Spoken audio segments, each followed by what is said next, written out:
Wala nagkasinabot ang GMA Network ug Tape Incorporated ato sa mediation hearing nga gipahigayon alang sa kasong estafa batok sa tape. Ani report.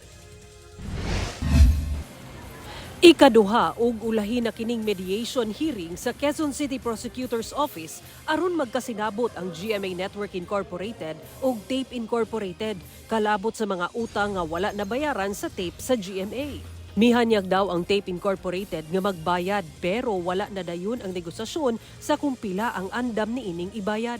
Unfortunately, hindi siya sufficient for us to accept the offer of tape. And how much they will be paying a settlement of all their liability to GMA. GMA Network is asking for a universal settlement or universal mediation on the whole collectibles of GMA on the full amount of the airtime fees na hindi na-collecta sa Tape Incorporated. Kaya hindi naging acceptable yung offer to settle yung subject of the case, kaya nagkaroon ng problema sa mediation.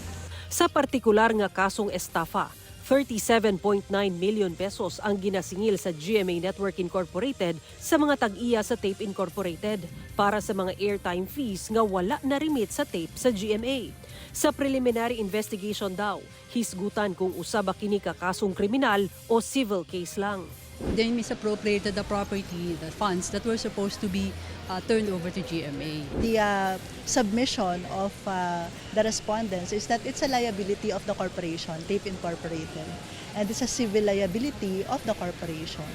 So, yun, that would be part, of course, of the defense during the submission of the counter affidavit. Kay humana ang higayon sa mediation para sa settlement, subling iraffle ang kaso sa usa pa ka piskal nga maoy magpahigayon sa preliminary investigation.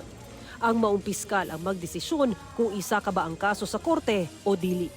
Sara Hilomen Velasco, 1 Mindanao.